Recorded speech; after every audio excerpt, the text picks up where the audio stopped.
Ողջույն սիրելի հայրենակիցներ, եթերում Նորանտապանն է։ Եվ այժմ մենք զրուցելու ենք Արթուր Ավանեսյանի հետ, հայկական արտադրող, նորարար։ Ողջունում եմ սիրելի Արթուր։ Ուրախ եմ ձեզ եւ տեսնել տաղավարում եւ ուրախ եմ, որ դուք ներկայացնելու եք եւ այն, ինչի վրա դուք եք աշխատում, եւ մենք լայն խնդիրներ ենք այսօր նախատեսում քննարկել ձեզ հետ։ Ես մի փոքրիկ նախաբանով հանդես գամ, այնուհետև խոսքը տամ ձեզ։ Նախաբանը ինչու է, որովհետև դուք արտադրող եք, իսկ մենք կարծում եմ մեր լսարանը եւս կհամաձայնի, որ մենք գալու ենք այդ պահին, եթե դեռ չենք եղել, երբ ասելու են գնեք մերը, գնեք հայկականը։ Եվ շատերն են խոսում այն մասին, որ երբ որ գնում են խանութ, տեսնում են արտասահմանյան ինչ-որ բան արտադրած եւ հայկականը, այստեղ մենք խոսենք այդ մասին, որն են նախընտրում ձեռք բերել հայկականը, թե արտասահմանյանը եւ ինչու։ Եվ այսպես յուրաքանչյուր երկիր ասում են ուժեղ է իր բանակով, երբ որ բանակը ուժեղ է։ Ասում են բանակը ուժեղ է, երբ որ տնտեսությունն է ուժեղ, տնտեսությունն է ուժեղ, երբ որ այդ երկրում ինչ որ բան արտադրվում է եւ արտահանվում է, ճիշտ է, համաձայն եք ինձ հետ։ Եվ արտադրելու եւ արտահանելու այդ գործընթացի մեջ մասնակցում է հայկական հայ արտադրողը, տվյալ դեպքում հայերս արտադրողներն են։ Եվ հիմա մենք խոսելու ենք այն մասին, թե հայկական արտադրության ոլորտում ինչ խնդիրներ կան։ Ես գիտեմ, որ դուք այժմ ներկայացնում եք ոչ միայն ձեր անձնական փորձից ձեռք բերած, այսինքն անձնական արտադրության ճանապարհին դիտարկած խնդիրները, այլ նաև մի շարք արտադրողների հետ եք զրուցել, դուք ինձ այդ մասին ասել եք եւ կարծես թե շատերի խոսքն եք այսօր, շատերի մտավախությունը, շատերի դիտարկումն եք այսօր բերել այստեղ ստուդիա եւ դրանով կիսվելու մեզ հետ։ Իսկ մեզ շատ հետաքրքիր է իսկապես ինչ է կատարվում ներքին արտադրության մեջ։ Համեցեք։ Շնորհակալություն, նախ եւ առաջ շնորհակալություն հայտնեմ իրոք հայկական արտադրողին աջակցելու համար ձեր հրավերը շատ հաճելի էր, որ իրոք զգացվում է, որ կան մարդիկ, որ իրոք աջակցում են հայ արտադրողին ոչ թե խոսքով, նաեւ գործով։ Ոնց ասացիք, ես ոչ միայն մեր բիզնեսի խնդիրների մասին եմ խոսալու, ես խոսալու եմ ընդհանուր հայ արտադրողների խնդրի մասին։ Ես նաեւ բիզնես կոնսուլտանտ եմ, մի քանի պրոյեկտ վարում եմ ու խնդիրները գիտեմ ներսից հայկական արտադրողների։ Սկսեմ նրանից, ինչի է պետք հայկական, ինչով է ձեռնատու մարդկանց տեղական արտադրանք առնել։ Օրինակ բերեմ սովորական գինի օրինակի վրա։ Երբ որ առնում ենք ներմուծված գինի, այդ գինուց գումարը աշխատում է խանութի վաճառողը, խանութի սեփականատերը, ներմուծողի աշխատողը ու առաքիչը։ 5 հոգի ընդամենը։ Երբ որ պատվիրում են գնում ենք տեղական արտադրող, Ստեղ նույն խանութի աշխատողներն են գումարը վաստակում, շիշը արտադրողն է գումար վաստակում, շիշը արտադրելու համար պետք է ֆորմա, որը արտադրվում է արդեն մեր սլեսարների կողմից, դա տոկարներ, ֆրեզներ են, հումքը դա ավազա, որ էլի հանքն է աշխատացնում, տպարանը, որը արդեն ճիշտ է թուղթն ու ներկը ներմուծվում է, բայց տպարանի աշխատողներն է աշխատում, գինին, խաղող արտադրողը, դա գյուղացին է գումար վաստակում, պարեթենուտ վաճառողն է գումար վաստակում ու գալիս է մոտ 50, 60, 70 հոգի գումար մթերողը, գինուգործարանը եւ արդեն այդ նույն վարորդները շատ մեծ քանակի մի խոսքով տեղում աշխատանք է ստեղծում։ Մուլտիպլիկատիվ էֆեկտ է ստանում։ Նույն այդ տպարանի աշխատողը նույն գնում է գինի առնում, գինու արտադրողը արդեն գովազդ է զլմ-ներում եւ այլն։ Ու հաշվարկը նայած է մոտ 3 անգամ ավելի թանկ տեղական ավելի ձեռնատու է առնել, քան ներմուծվածը։ Դա մուլտիպլիկատորն է, մուլտիպլիկատոր էֆեկտն է, որը կա։ Ցավոք մեր մոտ տեղական արտադրողները խնդիրները շատ է տեղական արտադրողների մրցակցության հետ կապված ներմուծող ընկերությունները որպես կանոն իրանք խոշոր ընկերություններ են, խոշոր մարքեթինգային բյուջետով են գալի, նույն խանութները իրանք առնում են պոլկաների մեծ մասը առնում են, գնում են գովազդը տեղական արտադրողին խանութ մտնելը, մանավանդ նոր արտադրողին փոքր եւ միջին, շատ բարդ է։ Ներողություն, այստեղ եկեք կանգնենք։ Դուք դարակների մասին եք խոսում խանութի, ճիշտ է։ Դա կարծեմ մերչենդայզինգ է։ Այո, մերչենդայզինգը։ Ինչպես են դասավորում, ուրեմն արտադրանքը ինչպես են դասավորում, ինչ տրամաբանությամբ են դասավորում, ըստ ձեզ նախ խանութն է ինքն է որոշում ինչպես այդ քաղաքականությունը ինչը որտեղ դասավորի եւ տրվում է արդյոք խանութի կողմից նախապատվություն հայկականին։ Տեսեք, խանութները լավագույն տեղերը դա վճարովի տեղեր են։ Մեջտեղի տեղերը կա ամենաերևացող տեղանները դա ամենա գումարով է։ Գումարը վճարեք, արդեն խնդիր չկա, ներմուծողը թե բան։ Մնացած տեղը տրամադրում է խանութը, ասում է այս է քո տեղն է, ստեղ դու դասավորի։ Նո մերչենդայզինգ օրինակ իմ արտադրանքի համար իրանք սենց են շարում, ես մտնում եմ խանութ, ասում եմ, չէ, մերչենդայզինգը տեսանկյունից սենց է նախատեսած։ Լավ։ Տրեյնինգ եմ անում աշխատողներին, իմ մածուկներս նվիրում եմ աշխատողներին, որ իրանք իմանան ինչ է, քանի որ իմ արտադրանքը նորարարական է, օգտագործելով ստանդարտ չի, ես բոլոր խանութների աշխատողներին նվիրում եմ, որ նրանք փորձեն, տան համոզվեն, որ դա իրոք լավ արտադրանք է։ Այսինքն խանութն է, այստեղ կանգնենք, նորից ճշտեմ ես, ներող եղեք, որ ճշտում ենք, որտեղ սա իսկապես շատ կարևոր է, որ հաճախորդներ, մարդիկ էլ հասկանան, ինչ սկզբունքով են, ինչ են իրենց ավելի շատ առաջարկում, որ գնեն իրենք։ Այսինքն դարակի վրա դասավորությունը դուք վճարում եք եւ առաջին այսպես դուրս գալիս վճարելով է դա եւ երկրորդը խանութն է որոշում իր էլի նախապատվություններով։ Այո, նախապատվություններով։ Դուք ազդել դրա վրա չեք կա։ Ну զուտ մարդկայինով կարամ խնդրեմ տեղափոխեք ստեղ կամ ստեղ, բայց արդեն դա կախված է խանութի կոնկրետ մենեջերից, արդեն ոնց է ինքը վերաբերում հայկական արտադրողներին։ Դուք չեք կարողանում։ Չէ։ Իրավասու չեմ։ Մաքսիմում դուք հիմա երկրորդ խնդիրը եկեք քննարկենք վստահություն տեղականի հանդեպ։ Դուք ասում եք, տեսեք, ես տալիս եմ, որ դուք տանեք տանը օգտվեք, տեսնեք ինչքան լավն է, դուք ինքներդ խանութի աշխատող, որպեսզի դու ինքդ ուզես դա դնես, այսինքն այստեղ մենք բախվում ենք այդ խնդրի հետ եւս։ Նախ գովազդ չի արվել, հաճախորդը չի ճանաչում ձեր ապրանքը, շատ քիչ է գովազդ արվել։ Ահա, եւ երկրորդը դուք պարզապես դրանով խնդրում եք, որ նրանք արչեվի դարակում դնեն, որպեսզի լինի եւ հիմա տեսնենք ոնց եք դուք ձեռք բերում վստահությունը ուրեմն գնորդի կողմից։ Ну կոնկրետ մեր մածուկների պարագայում շատ դժվար է, որտեղ սա իրոք նորական է։ Քանի մածուկներից եք խոսում, եկեք ուրեմն ներկայացրեք մածուկը, հետո ընդհանուր խնդիր մասնավորը ասենք, հետո ինչի մասին է խոսքը, ինչ մածուկ է սա։ Սա հայ գիտնականների, քիմիկների ու ֆիզիկների կողմից մշակված, մոտ տարի ու կես աշխատել ենք այս նյութի վրա,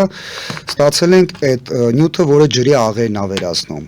սալիկներից, օրակներից, լվացարաններից, մեքենայի ապակիներից։ Նմանատիպ նյութ աշխարհում աղը վերացնում է։ Այո։ Ու ոչ միայն ցանկացած, հա, կրային նստվածքը։ Կրային նստվածքը։ Ու ցանկացած մակերեսից ու ոչ միայն ցանկացած ավելորդ բան վերացնում է։ Ներկա, սկոչի տեղերը եւ այլ եւ այլ։ Ну ամենակարևորը ստացել ենք բացարձակ անվնաս։ Այս դուք կերակ։ Այո։ Լպստեցիք։ Լավ։ Լավ է։ Լավ։ Տեսեք։ Ինքը ինչով է նորարարական, ինչով է անսովոր։ Ինքը փոշի տեսք ունի, բայց սա փոշի չէ։ Ցույց որ դուք ներկեցիք իսկապես, եթե դա ինչ որ դուք դա եք ուզում ցույց տալ։ Հա, գրիչով, այո։ Գրիչը համարում է շատ դժվար անցնող բան։ Լավ։ Ինքը փոշի տեսք ունի, բայց փոշի չի, կապսուլաներ է։ Երբ որ սխում եք, ուժ է կիրառում, կապսուլաները տրակում է, հեղուկը դուրս է գալի, ինքը դառնում է մածուկ։ Ցույց տվեք։ Ու ցանկացած մակերեսից ավելորդ բաները վերացնում է ու քաշում է իր մեջ, ներծծում է իր մեջ։ Վերջում նույնիսկ ջուրել պետք չի։ Օ։ Իսկ ինչու է կափարիչի վրա սև, ես ինչ-որ սև սալիկներ եմ տեսնում։ Այո, սև, որտեվ ցույց տվեք, դա էլ ցույց տվեք, որպեսզի նախ ծանոթանանք։ Ինչու է սև, այդ ինչ սև, սևություն։ Ես 4 տարվա մեջ 4-5 անգամ էտիկետկա եմ փոխել, դիզայն եմ փոխել, ու վերջը եկա այս սկզբում մոտս օրինակ ստեղ լոգասենյակա դուշովի կաբինկայի ապակյա նկարած։ Սկզբում սա էր, բայց մարդիկ պարզվա շատ քիչ ունեն լոհանակ, վաճառքը քիչ էր։ Հիմա ես փոխել եմ թիրախը հենց մուկ կաֆելի։ Սա մուկ կաֆել է։ Այո, մուկ կաֆել է, որի վրա սպիտակ աղեն այլում։ Այն մարդիկով տան ունեն մուկ կաֆել կամ լվացարան, իրանք այս խնդիրը շատ լուրջ ունեն։ Սա սևի դեպքում է, հա, ցանկացած։ Ну սպիտակի վրա աղերը կուտակված ցանկացած մակերեսն է, ուղղակի սպիտակի վրա այդքան տգեղ չի։ Սևի վրա շատ ավելի տգեղ է։ Ու դրա համար ես առաջի հայացքից ոչ այդքան էսթետիկ սիրուն էտիկետկա եմ ստացել, բայց այն մարդը, որ ունի այս խնդիրը, մի անգամից ինքը կնա, անմիջապես ինքը կտենա, որտեղ այս խնդիրն է։ Ու ինչն է բարդացնում։ Աշխարհում շատ նյութեր կան, շատ են գովազդում, աղերը անցնում են, բայց իրականում ոչ մի նյութեր այս որակի չի անցկացնում։ Ու 5 հաճախորդից 4-ը ասում է իրոք նենց ամակրում ոնց որ ձեր Facebook-ում գրած է, որտեղ ինչ ասես փորձել ենք ոչ բան չենք արել, թափել ենք։ Նույն որակը երաշխավորում ենք, շատ դժվար է, շատ երկար ժամանակ տևեց, մինչև արդեն վստահ։ Սոդա է, ինչ է մեջ։ Չէ, սոդա չկա, այստեղ Քերծող, քերող։ Չէ, ինքը շատ նուրբ աբրազիվ է, բայց աբրազիվը շատ։ Ինքը սկրաբի նման է աշխատում, շերտ հանում է։ Ինքը կարա շատ փոքր խազ թողնի, շատ նուրբ մակերեսի վրա, օրինակ մեքենայի լաքի վրա, կամ ինչ-որ օրքսիկլոյի պլաստմասի, շատ փոքր պին մակերեսներին ինքը բացարձակ չի վնասում, հակառակը ինքը փայլեցնում։ Լվացարան։ Այո, մեքենայի ապակիները։ Մեքենայի ապակիները։ Այո, մեքենայի ապակիները ինքը համակրում է, փայլացնում է։ Իր մեջ ալյումինի օքսիդ է պարունակում, որը այդ ոնց որ փարիզան կանաչի նման էֆեկտ է տալի, փայլացնում է ծորակները, բան։ Այս մեկը խոհանոցների համար ենք մշակել, ինքը օրինակ այդ նույն թավաները, սկավառոտկաները, շամփուրները վառած լրիվ մաքրում փայլացնում է, սարքում է ոնց որ նոր խանութից առած։ Այսինքն միջուկը տարբեր է։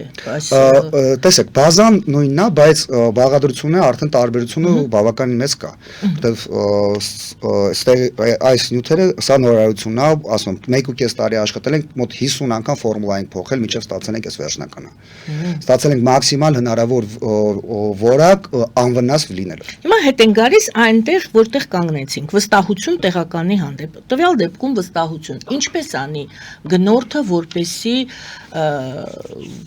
ընտրի ձերը, հենց որովհետև ես գիտեմ, որ շատ մաքրող հիմա մածուկներ են ստացվում, աբրազիվներ, այդպիսի բաներ, հիմա ոնց ինքը վստահի ձեզ, ինչ պետք է անի, գիտենք, ինչ պետք է անի արտադրողը, ինչ պետք է անի խանութը, ինչ պետք է անի գուցե պետությունը։ Ու ԶԼՄ-ները։ Ու ԶԼՄ-ները, լավ։ Դուք էլի կասեք, գուցե ինչ որ բան ես ատեսել եմ, որտեղ տեսեք, մի քանի խնդիր, մի քանի խնդիր նկատել ենք, որ գնորդների զգալի մասը, եթե ոչ մեծամասնությունը իրանք կարծատիպ ունեն, որ արտասահմանյան լավն է։ Էդի համ երևի եկել է համ սովետական միությունից, երբ որ իմպորտնի ֆիրմա տենց բաներ կար, այդ վաղտվանից, հետո 90-ականների 2000-ականներին երևի մեր արտադրողները մեղավոր, որտեվ չէին կանոն բարձր որակ ստանային, կարծատիպ ձևավորվա, որ հայկական արտադրանքը լավը չի, անորակ է, բայց դա տվյալ պահին ընդհանրապես տեն չի։ Հիմա մեր մակրող միջոցների շուկան արդեն բավականին զարգացել է, չկա նես հայկական նյութ, որը ինչ որ բանով զիջի ներմուծվածին։ Զիջում են մենակ մարքեթինգային, դիզայնի, գովազդի այդ բաները։ Այստեղ ԶԼՄ-ների հարցը ինչու՞մ է, որ ես կխնդրեի ԶԼՄ-ները մի քիչ ավելի շատ տեղեկացնեին մարդկանց, ինչով է տեղական արտադրել գնելը ավելի ձեռնատու։ Ուսկամ որ ասեցի, դա շատ դասական բան է, շատ երկրներում է ասնում են նույնիսկ դպրոցներում, քոլեջներում, տնտեսագիտության հիմունքներում բացատրում են խեա պետք տեղական արտադրել։ Նո վստահությունը ինքը ժամանակապետք, ինքը կարծատիպները միանգամից չեն ասնում, դա ժամանակապետք, выветривание стереотипов, տենց տերմին կա։ Ստերեոտիպները որպեսի դուրս գան, շիանան։ Կամաց է դուրս գալիս հաղորդել, օրինակ իմ մածուկս պետք է օգտագործել չոր մակերեսի վրա։ Դա շատ լուրջ դիսոնանս առաջացնում մարդկանց։ Մարդը սա կյանք սկզբից թրջել է, հետո օճառել է, այստեղ ասում եմ հակառակը։ Այս սպունգը վերցնում ենք, խոնավացնում ենք, թաթախում ենք պաստայի մեջ ու չոր մակերեսի վրա տրորում ենք։ Ասում եմ չոր, ասում եմ այո, վերջում էլ չոր շորով եք սրբում։ Բայց լվալ պետք, ասում լվալ հետո, երբ որ 4 օրով սրբում եք, երևում աղերը անցավ, թե չանցավ։ Երբ որ թրջում աղերը կորում են, չէ՞։ Ու մարդկանց մոտ դիսոնանս է։ Մեկը շատ կլիենտներ ասում է, չէ, ես մեկը թրջում նորmal չեմ կարողանում։ Այդ կարծատիպների նորարարական ցանկացած նորարարական արտադրանքը այդ խնդրեմ ունի։ Այդ խնդիր ունի, որտեղ ինքը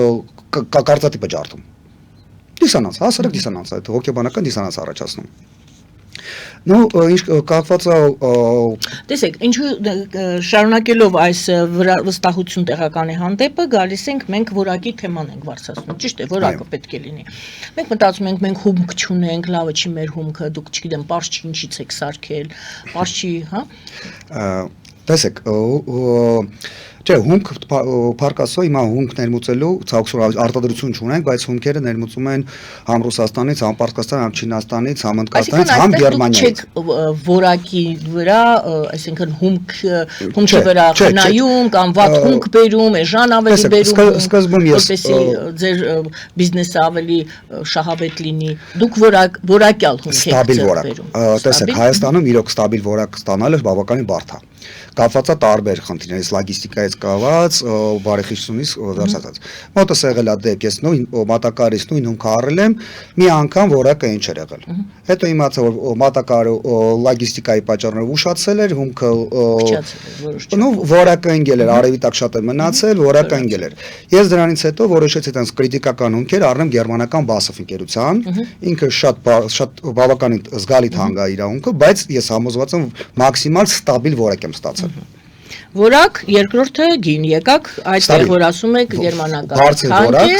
հիմա երկրորդը գնայինն ենք վերցնում։ Որակը դուք ասում եք պետք է մենք պարզապես հայ գնորդները չվախենան, 1-2 անգամ գնեն հայկականը, եթե իրենց դուր չգա, թող այլևս չմոտենան դրան, բայց եթե իսկապես տեսնեն, որ լավն է, որակի մասին էր խոսքը։ Հիմա երկրորդը գինը, տեսեք դուք ասացիք ընտրեցիք մի քիչ ավելի թանկ հումք բերել։ Դա գնի վրա է ազդում։ Գուցե ներողություն Պարսկաստանից, Թուրքիայից բերում ենք մենք ավելի, Իրանից ներողություն բերում ենք ավելի էժան, նույն բանը, նույն այդ ռաքշաները, տարբեր հիմա ես տեսա տարբեր գույների, ես վաղուց ռաքշա չէի ձեռք բերել, մի անգամ մեկը ասեց ինձ այսինքն ռաքշա է պետք, ուշադրություն դարձեցի, առաջ մենակ մի տեսակի կար։ Հիմա բազմաթիվ հալցա ինչի, ես չեմ գովազդում, ուզում եմ ասեմ, նրանք էլ են լայնացնում իրենց արտադրատեսակները եւ գնի տեսակետից իհարկե շահեկան են։ Ինչպես եք մրցակցում գների տեսակ։ Տեսեք, ստեղ մի քանի խնդիր կա։ Նախ իրանց արտադրական ծավալները շատ ավելի մեծ են։ Ինչքան արտադրությունը մեծ, այդքան ինքնարժեք ավելի էժանանկարի։ Երկրորդը շատ պետություններ մեծամասնում ունեն պետական աջակցման ծրագիր արտահանողների համար։ Ստեղ արդեն բավականին իրան գնայինով կարող են։ Օրինակ Հայաստանը ոնց է, արտադրողը ներմուծում է հումք։ Մի անգամից մաքսատանը պետք է այդ հումքի ԱԱՆ վճարի։ Արդեն գումարը սառեցվեց։ Արտադրումը հաշվի դուրս գալի խանութին մի անգամից հաշվի ԱԱՆ պիտի վճարի։ Իսկ խանութները 2, 3, 4 ամիս հետո նոր վաճառում նոր գումարը փոխանցում են։ Այսինքն մի քանի ամիս մենք արդեն ոնց որ կանխավճար ենք տալի պետությանը մեր բիզնեսից գումարը անում ենք։ Իսկ արտադրողի մեծամասնությունը նրանք վարկերի տակ ենք, մի հատ էլ այդ վարկի տոկոսն ենք վճարում։ Ստեղ արդեն բավականին մեծ գնային տարբերություն է տալի այդ պետական աջակցություն չունենալու պատճառով։ Եթե հիմա կարողանանք հայ արտադրողը ցանկացած հայկական ոչ միայն մակրոմիջոցների էլեկտրոնիկայի հետ նույն խնդիրը կա ցանկացած արտադրողը ներմուծեց հումք, ԱԱՆ չվճարի այդ բանին հաշիվը դուրս գրեց այդ պայն ԱԱՆ չվերը, փաստացի երբ որ գումարը փոխանցվավ, նոր ԱԱՆ վճարի։ Այդ 20% ԱԱՆ, 16-67% ԱԱՆ այդ մի քանի ամսվա մեջ դա բավականին զգալի բան կտա մեզ։ Հնարություն կտա։ Հասուն խանութների քաղաքականությունը այդպես ենք, պետք է վաճառի նոր տա։ Այո, բոլոր խանութները տենց են աշխատում, ճիշտ է, օրենք ընդունեցի, որ 22 ամսվա ընթացքում պիտի պարտադիր վճարեն, բայց ցավոք սրտի հետ օրենքին չեն հետևում։ Խանութները մեկը, մեծամասնությունը ով չեմ ասում, ոչ բոլորը շատերը ուշացնում են գումարը, իրանց խնդիրներով, օբյեկտիվ խնդիրներով կարամ ասեմ, բայց մատակարարը արտադրողն էլ բողոքելու իր տեղ չունի, որտեվ խանութը ասում է իմ պայմանները սա է։ Ինչ աջակցություն դուք ինչ որ մի փոքրիկ արդեն օրինակ բերեցիք, ինչ հնարավոր է անել, ինչպես աջակցել։ Շատ པարզ բացի PR-ից, օրինակ մակրոմիջոցների վերաբերյալ կարելի է նույն պետական կառավարության որոշումը, որ բոլոր պետական կառույցները մաքրվեն տեղական նյութերով։ Կապ չունի որով։ Բայց պետգնումներով են իրենք ձեռք բերում, ճիշտ է, կարծեմ, եթե չեմ սխալվում։ Չէ, բոլոր նյութերը տեսեք, կոնկրետ նյութերից պետական կառույց պատվիրել է։ Ուղիղ ձեր միջոցով թե խանութի միջոցով։ Չէ, ուղիղ մեր միջոցով զանգարել են ինձ, խնդրել են։ Ու շատ քիչ քանակի ու պատվիրել են, օգտագործել են։ Նու օրենքը մանրամասն չգիտեմ ոնց է, բայց ես ինչքան գիտեմ, ամեն հիմնարկ կարողանում է Իրանը գնի։ Մի խոսքով վերադառնում ենք գնին, գինը դուք համարում եք, որ տեղականը զիջում է գնի հարցում, այսինքն բարձր է գինը, բոլոր դեպքերում տեղականի գինը ավելի բարձր է մանավանդ լինում։ հիմիկվա դրամի կուրսի հետ կապված դա էլ է շատ մեծ ազդեցություն տալի։ Հիմա ներմուծված ապրանքները շատ ավելի էժան են դուրս գալի, քան հայկական արտադրամ։ Նույն առաջ միջև Ուկրաինայի դեպքերը մենք Ռուսաստան արտահանում ենք ու Ռուսաստանում մրցունակ էր մեր արտադրանքը, հիմա հակառակ Ռուսաստանից բերում են ու իրանք արտադրանքը ստեղ ավելի մրցունակ է։ Կոնկրետ ինչ արտադրանքի մասին։ Էլի խնամքի միջոցով բտավայ քիմիա։ Ահա։ Էլի նույն բաները։ Մենք արտահանել ենք Ռուսաստան։ Կենցաղային։ Այո։ Նույնիսկ վուլկան մածուկներ մի անգամ արմավի։ Վուլկան, հա, ձեր մածուկների անվանը։ Նու ոչ միայն, այլ լիլուսն էլ արտահանել ստացվել էր, բայց հիմա այդ ռուբլին ցածր է, դրամը բարձր է, արդեն այդ շատ է տարբերությունը տալի։ Հիմա դրամը պիտի գա հին արժեքների 550-600-ն, որ մենք կարողանանք մրցունակ լինենք։ Հայկական արտահանողը կարողանա մրցունակ լինի միջազգային շուկայում։ Դրամի տատանումը արտահանողին ավելի ձեռնտու է, թե վնաս է։ Դրամի այս թանկ դրամը Մեկ բարձրանում է, մեկ իջնում է, մենք արդեն գիտենք։ Ну, այդ փոքր տատանումները այդքան տարածություն, բայց 580-ից իջավ 300, դա արդեն շատ ուժեղ տուժվեց։ Արտահանողը շատ տուժեց ու IT ոլորտը դրա պատճառով շատ մեծ բան։ Այս վերջի 2-3 տարվա մեջ հայկական IT ոլորտը այդ չափի ճգնաժամ չի ունեցել, այս 30 տարվա մեջ վերջի 2-3 տարվա ընթացքում դրամի դոլարի կուրսի հետ կապված։ Իրանք աշխատում են հիմնական մեր IT ընկերությունները 90% ավելի արտասահմանյան շուկայի վրա դոլարով, եվրոյով, իսկ աշխատավարձները ստանում են դրամով։ Պատվերների գումարը շատ խիստ իջել է, բայց աշխատավարձները հնարավոր չէ մարդկանց ասել այսօրվանից հետո 20% քիչ կրճատում են դեր աշխատավարձը։ Դրա տասնյակ ընկերություններ փակվան վերջի 2-3 տարվա մեջ ու IT-ն նաև համաշխարհային ճգնաժամի մեջ է։ Ստեղ հայկականն էլ հայկական դրամի ֆակտորն էլ բան եղավ։ Դուք ասացիք, որ էլի մի շարք արտադրողների հետ եք զրուցել, էլ ինչ կարող են։ Այո, ես նաև հիմա երկու ուրիշներն են խնդրել, որ դուք այդ ԱԱ-ի խնդիրը նույնն է։ Օրինակ ուրիշ խնդիր ասեմ, էլեկտրոնիկա արտադրող։ Հիմա Հայաստանում ես խորհրդատու եմ նաև ընկերություն, որը Հայաստանում էլեկտրոնիկա է մշակում, մեր սեփական ռազավոդկեքեն այդ խելացի շենք, խելացի բնակարանի էլեկտրոնիկան է մշակում ու արտադրությունը սկսվելու Հայաստանում։ Համ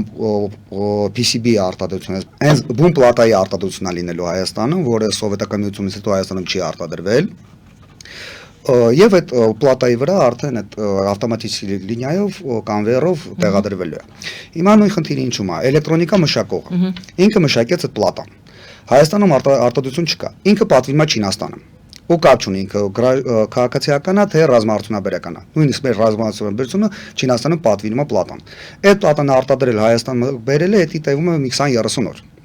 Մի քանի հատիկ, երբ որ ռազրաբոտկա է թվում, էլ արտադրություն չի, ամեն դետալից մի քանի հատիկ են բերում։ Օրինակ այդ ընկերությունում խնդիր եղավ, խնդիր որն է, 30,000-ի դետալներ պատվիրեցինք,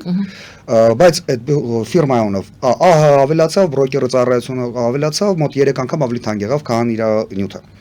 Լոգիստիկայի խնդիր ունենք, Չինաստանից Հայաստան բեռնատար ինքնաթիռ չի գալի։ Գալիս է Վրաստան։ Վրաստանից արդեն մեքենայով գալիս են բերում են Հայաստան։ Վրաստանի Մաքսայինը ասում է, «Էս ինչ էլեկտրոնիկա է»։ Պահում են։ 2-3 շաբաթ պահում են տամոժնային, որը բիզնեսը հետ անգնում շատ բան։ Մանավանդ այդ ինքը էլ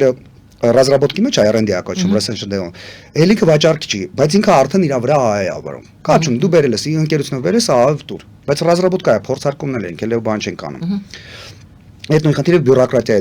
բանի, բյուրոկրատիա։ Այդ Վրաստանը Հայաստան մտնելու։ Հայաստանում էլ։ Հայաստան մտնելու։ Հա, Հայաստան մտնելուց էլ շատ ա եղել խնդիրներ, այս ինչ չի պա։ Եթե անհասկանալի չի պա, մի հատ ԱԱԾ-ով պիտի ստուգենք։ Ու էլի կարա մի քանի շաբաթ տևի։ Մի անգամ էր չինացի գրել մոնիտոր, նո էկրաններ բան, ուղղակի մոնիտոր է գրել։ Մոնիտոր, այնտեղ կոդով ասում, բա մոնիտորը դա արդեն վաճառքի, այսպես մոնիտորը ինքը վաճառքի է, պիտի անպայման դաս։ Խնդիրը մանավանդ էլեկտրոնիկա արտադրող Հայաստանում հիմա առաջին ընկերությունն է, որ կարողանում է սարքավորումները բերել է, որ կարա ցանկացած ընկերության համար էլեկտրոնիկա արտադրի։ Իսկ դա պատկերացեք բիզնես կոմպոնենտը դնենք մի կողմ, պատկերացեք ռազմաարդյունաբերության համար։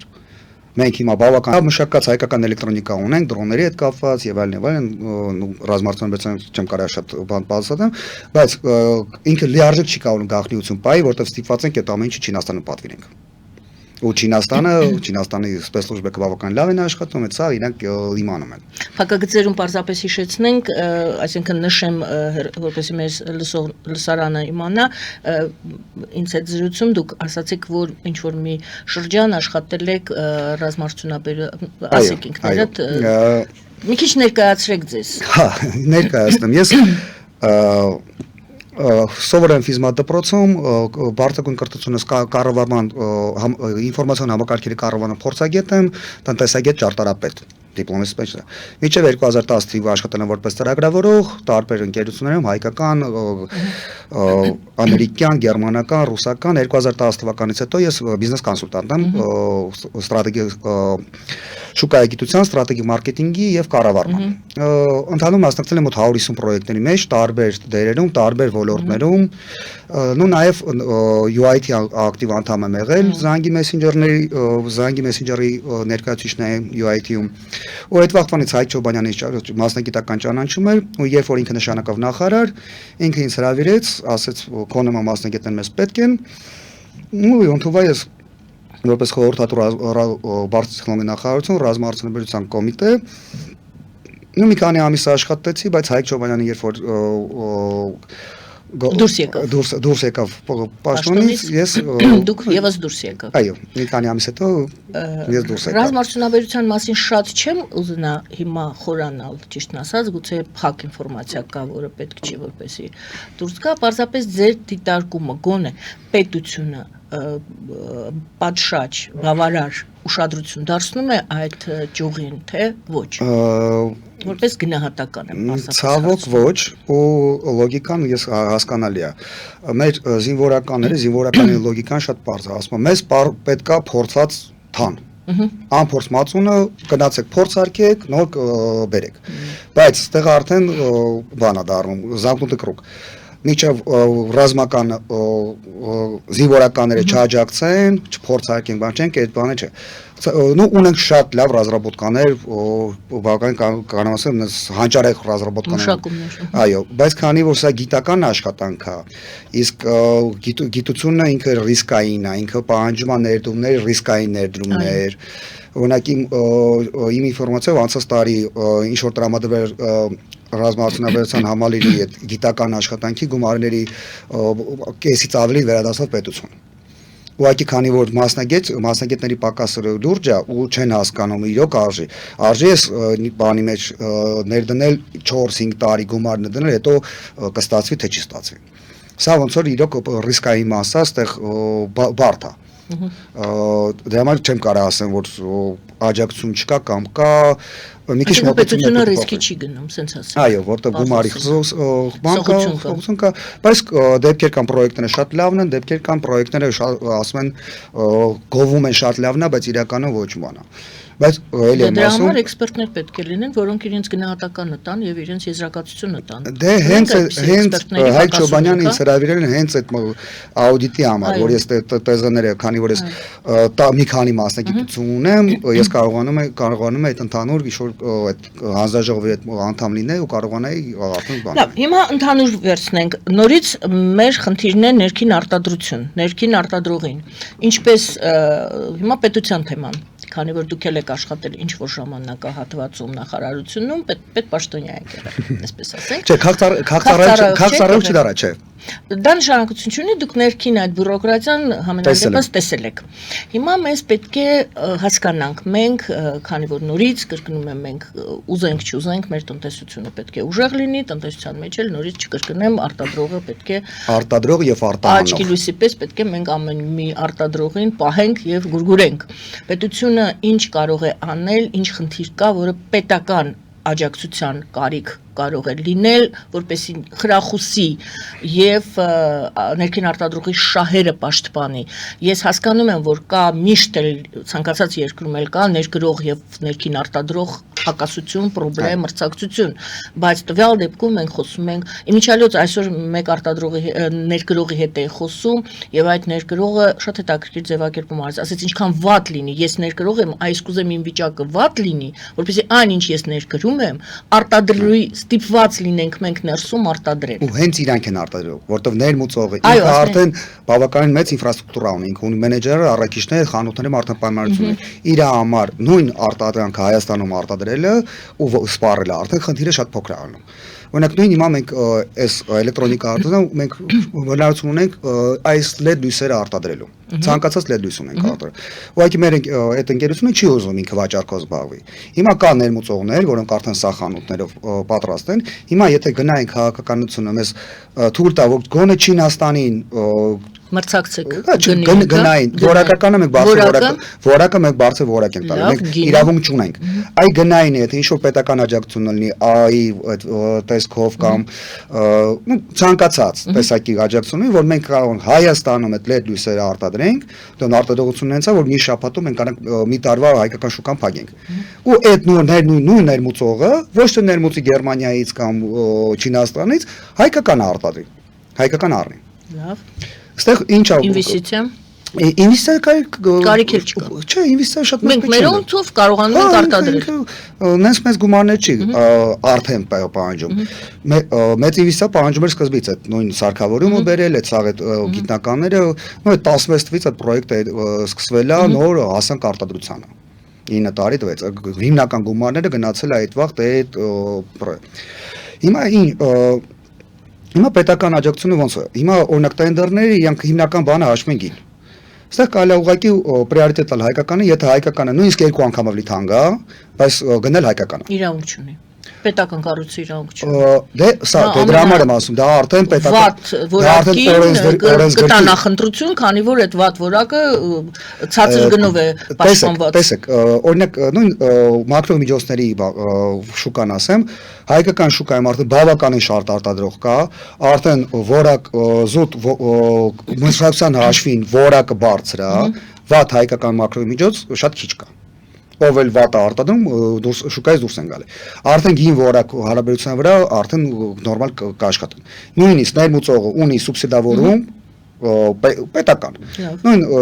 Աջարայի օրինակը դու գիտեք, թուրքական պետությունը սուբսիդավորում էր, թուրքական բիզնեսմենները եկան Աջարայի բիզնեսը գրավեցին։ Հիմա նույն ձև ցանկացած երկիր, որը իր արտադրողի մասին պաշտպանող օրենքներ ունի, ինքը սուբսիդավորում է։ Այսինքն ներմուծող ընկերությունը արդեն դոմինանտի կարգավիճակով արդեն շահած է մտնում շուկա։ Հիմա ոնց որ պետությունը պիտի այդ բալանսավորի։ Թեկուզ հայկականը ավելի թանկով առնի, էլի հայկականների մեջ, քան ներմուծող։ Պարզ է, օրինակ նույն IT-ում։ Մենք շատ մեր ծրագրերը շատ հանճար ծրագրեր ունեն իրոք։ Բայց ծրագրեր կա, որ առնում են ներմուծվածը։ Կարան Հայաստանում պատվիրեն ու որակը ստեղ տեղում հետևեն, կոնտրոլ անեն։ Պահանջել լավագույն որակ։ Որում անվտանգության հետ էլ է կապված։ Այո, միանշանակ։ Համաձայն եք, չէ՞։ Այո, մենք ունենք նույն ինստիտուտի եսախումբը մշակել է օպերացիոն համակարգ, անվտանգ, փակ, ոչ թե Windows, ոչ թե Linux։ Բայց տենց էլ ներքին փակ, անվտանգ։ Այո, բացարձակ անվտանգ, բայց նույն է շատ շուտ մի 10 տարի այդ դրա վրա աշխատել ենք, մինչև հիմա այդ կիրառում չի ստացել։ Ինչու թույլ է վատն է։ Այստեղ չէ, լավն է։ Լավն է, բայց նույն չեմ ուզում, քանի որ 100% չգիտեմ, բայց ենթադրում եմ, որ լոբինգ կան։ Microsoft ընկերությունն է կամ չեմ կարող ասեմ, որտեղ ներսից չգիտեմ։ Բայց ինչ որ խոչընդոտներ կան, որ տեղական։ Այսինքն, եթե մի քիչ գոնե աջակցություն ստանային եւ մասնագետներով ապահովեին եւ խրախուսվեին, կարող է մասնագետները կա պատրաստ չեմ կարող ասեմ, ինչ լոգիկայով են այդ կոնկրետ այդ պրոյեկտը ներդրել։ Հասկանալի է։ Որպես ներքին արտադրող, դուք համարում եք, էլի գնահատական եմ հարցնելու, պետությունը գրավիչ մտածող ներքին արտադրողի մասին հոգատար օրենքներ ունի, թե կծող, վանող եւ բացարձակ չի մտածում ներքին արտադրողի մասին։ Դա իր գործը չի։ Շուկա է, կարող ես կայացիր, չես կարող դու շպրտվիր։ Այո, հիմա կոնկրետես վերջի հարկերի բարձրացումը։ Ես որպես արտադրող շարժ հարկս 3.5% էր։ Հիմա բարձրացին 7%։ Առաջ այս ակցիզային պետությունը ասա տալիս էր անվճար։ Հիմա սա գումարով են մտցնելու։ Աջակց բարթանում է, իրոք բարթանում է։ Ներողություն, տարան որտեղից եք ձեր։ Տարան հայկական է։ Ես ինչ կարամ հայկական առնեմ, հայկական եմ առնում ու կապ չունի ինչքան արդյոք։ Օրինակ մյուս մածուկից մեջ ես ալոյ եմ օգտագործում, Հայաստանում աճեցված ալոյ լաբի ալոյն է։ Կարծեմ կրեմեր եք պատրաստում, ինձ ասել։ Սկրաբեր, մակրո, այդ արտադրությունը մի քիչ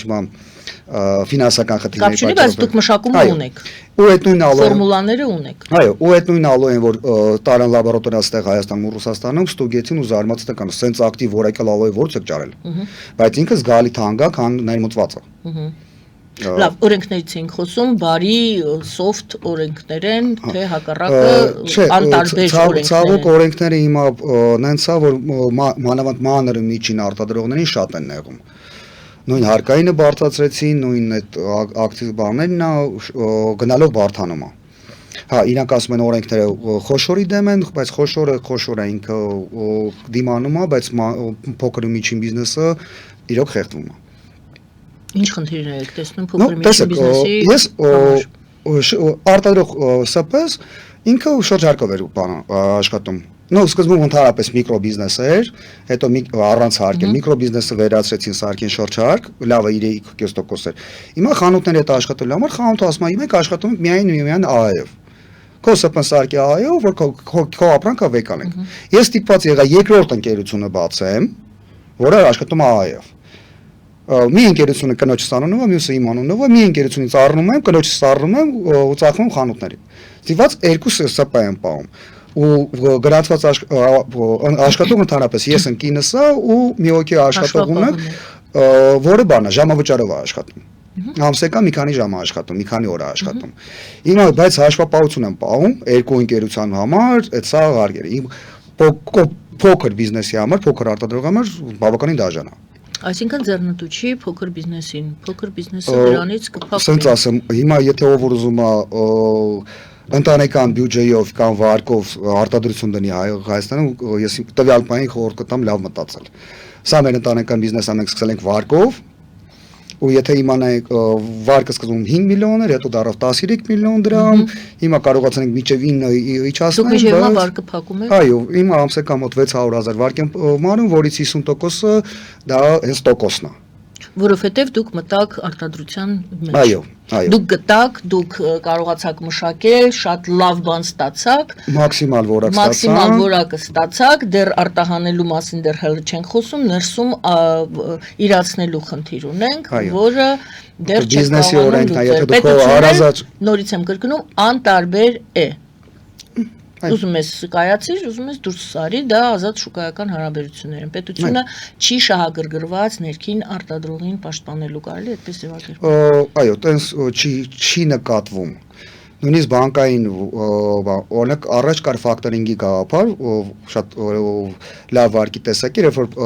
կոնտրակտ էր ստորագրում լուրջ ընկերության հետ, քեզ բանկը շատ արտոնյալ, շատ արագ վարկ էր տալի այդ կոնտրակտի հիման վրա։ Հիմա դա չկա։ Բանկերը այտենց գետ շահույթներ են տվյալ պահին ստանում, բայց այդ ֆակտորինգի ինչ-ինչ պատճառով դուրս է եկել, դա էլ չեմ հասկանալի չի խի։ Դա արդեն խոշոր գինի արտադրող կարծիքներ երեկվա։ Այսինքն միտքը կա, նորարարական միտքն էլ կա, որ ասում ենք մասնագետներ չկան, համենայն դեպս քիմիայի մենք տեսնում ենք, որ կա։ Ցավոք, այմա քիմիայի բոլոր լավ մասնագետները արդեն թոշակառու տարիքի են։ Քիմիայի ֆակուլտետները հիմա նիդաբոռա դա խորհրդային միության ժամանակ ուսում առած մասնագետներն են։ Այո, քիմիայի ոլորտում նոր մասնագետներ շատ քիչ են, աշխատավարձն շատ բավականին ցածր է, երիտասարդներին գերել տանել դեպի գիտություն, դա շատ դժվար է, շատ քիչ է։ Դա էլ մյուս խնդիրն է։ Այո, սա էլ մյուս խնդիրն է։ Որովհետև այդտեղ էլ խրախուսում չկա։ Այո, 20-30 տարի հետո արդեն կարող է մեկ գիտնական քիմիկոս մակարդակը շատ կտրուկ կիջնի։ Օրինակ IT-ում ծրագրավորում էլ արմատ լաբորատորիաները իր գործանում է իրական դպրոցն է բավականին լավ ռեզուլտատներ տալի, բուհականը ցավոք չէ, նո հիմա ամբողջ աշխարհի բուհական ճգնաժամը, քանի որ ինտերնետ կա, արդեն մոտեցումներ պիտի փոխվի, դա համար կրթությունից էլ պետք է սկսվի։ Մենք հիմիկվանից արդեն պիտի դպրոցականներից պլանավորենք։ Օրինակ Բրազիլիայում իրենք կարողացել են 5 տարի առաջ պլանավորել ու կրթության պետ տան, մեզ 5 տարի հետո SSS մասնագետներն են պետք։ Որովհետև պետությունը շահագրգռված է այո, եւ ստրատեգիկ երկարատև ռազմավարական իրենք կարողանում են հաշվարկ անեն ու մեզ մոտ նման ռազմավարություն ցավոք դու ինձ թվում է դա մեր ազգային խնդիրն է, որ մենք ոչ մեկը 10-20 տարի առաջ ենք մտածում, շատ քչերն են։ Մենք մտածում ենք այսօրվա վաղվա։ Գուցե տնտեսական քաղաքականությունը չի միտված դրան խրախուսելու։ Նո, մեկը մյուսի հետևանքն է, քանի որ մենք երկար դարեր պետականություն չենք ունեցել, մենք պետական մտածելակերպ չենք ունեցել, երկարատև մտածելակերպ չենք ունեցել։ Ու դա դարերից եկավ մեր ոնց որ մենտալիտետի մասա դարձել։ Այսպես ստացվում է ներքին արտադրողը, այո, միտքը կա, տաղանդը կա, ցանկությունը կա, բայց քանի որ խրախուսումը չկա, ստացվում է ռիսկային այո գործողություններ, դուք եթե մինչև այժմ դուք վարկ եք վերցրել, որպեսի ստանաք այս արդյունքը, ստացել եք արդյունքը եւ տալիս եք, բայց մինչև հիմա չեք կարողանում այդ հարցը լուծել, նշանակում է ռիսկային է պարզապես։ Ռիսկային է, շատ ռիսկային է, ես ոնց որ ասում այսօրվա դրությամբ Հայաստանում արտադրող լինելը դա հերոսություն է ու մազոխիզմ է։ Մազոխիզմ։ Այո, նույնիսկ մազոխիզմ է։ Ու պատճառներից մեկը որ մրցակցությունը ինքը լավ բան է։ Եթե մրցակցություն չկա, դեգրադացիա է սկսվում։ Դա բնության օրենքն է,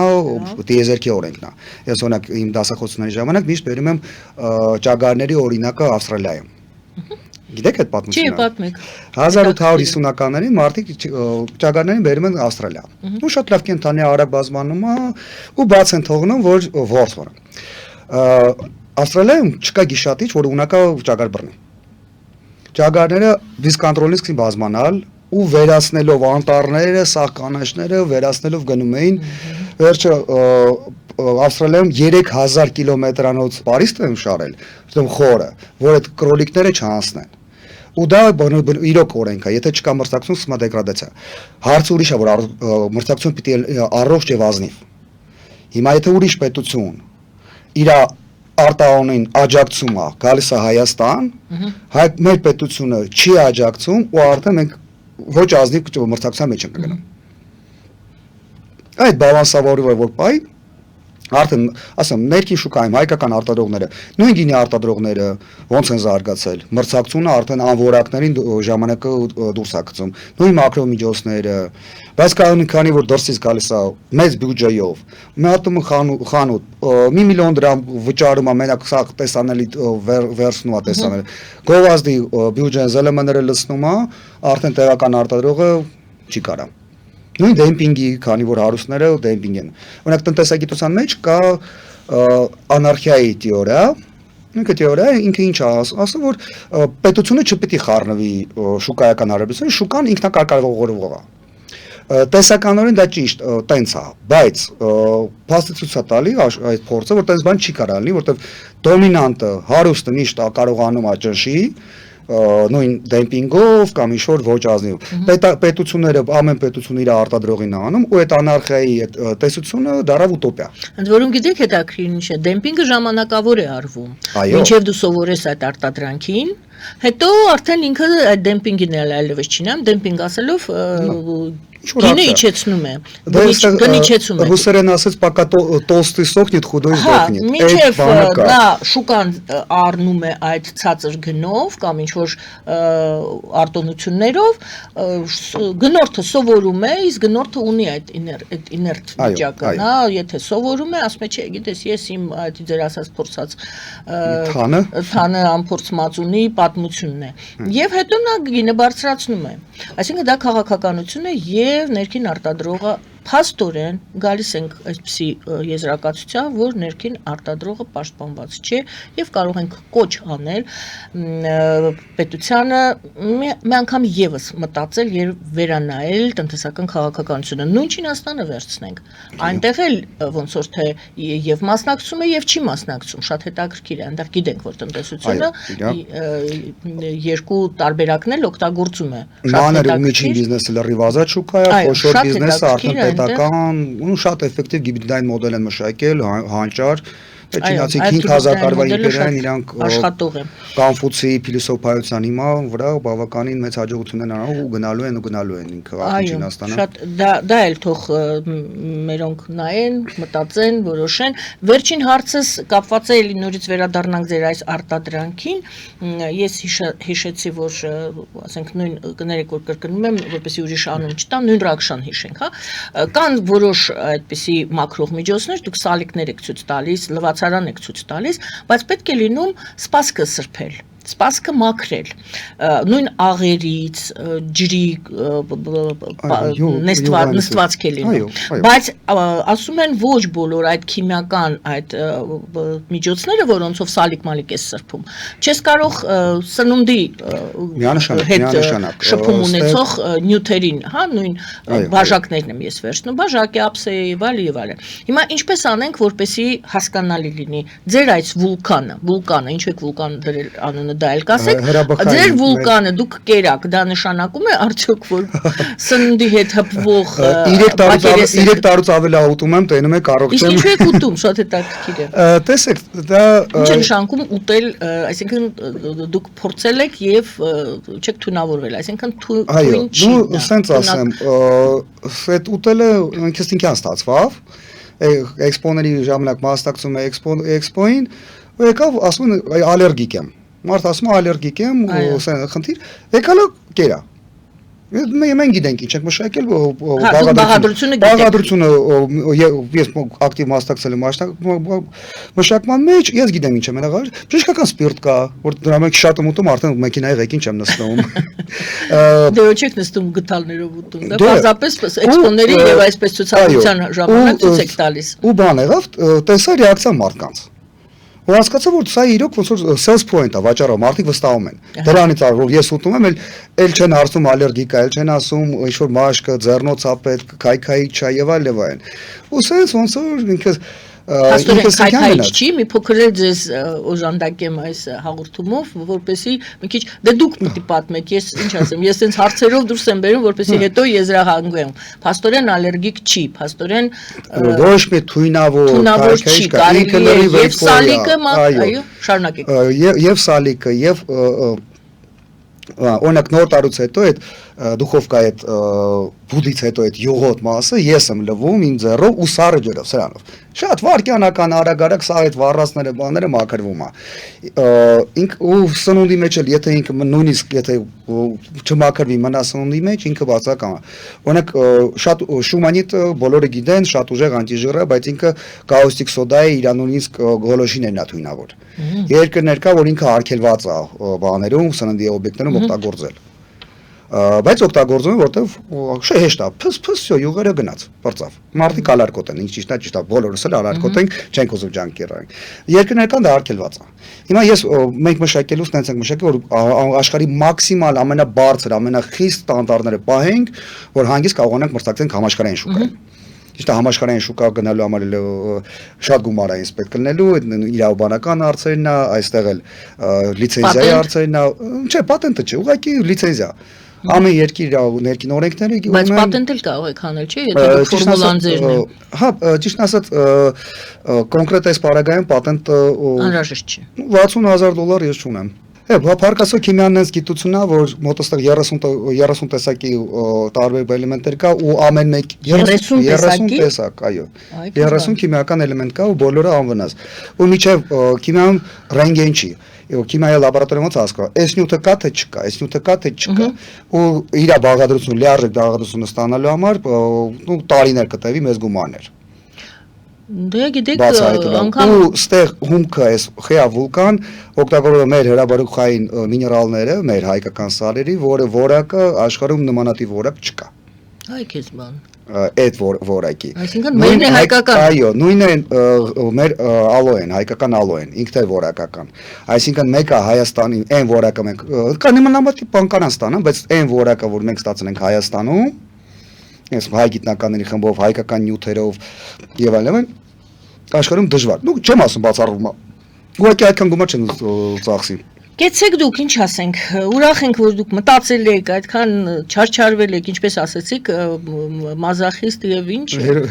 Հերոսաբար մազախիզմ։ Մեր բոլոր արտադրողներն են հերոս։ Այո։ Ես համարում եմ, որ կեցեն իրենք բոլորը եւ մեզանից նվազագույնն է պահանջվում գոնե մեկ անգամ փորձել, վստահել, փորձել, իսկ եթե դուրներս գա շնորից ձեռք բերել եւ լավ կլինի որ մենք ձեռք բերենք մերը հայկականը։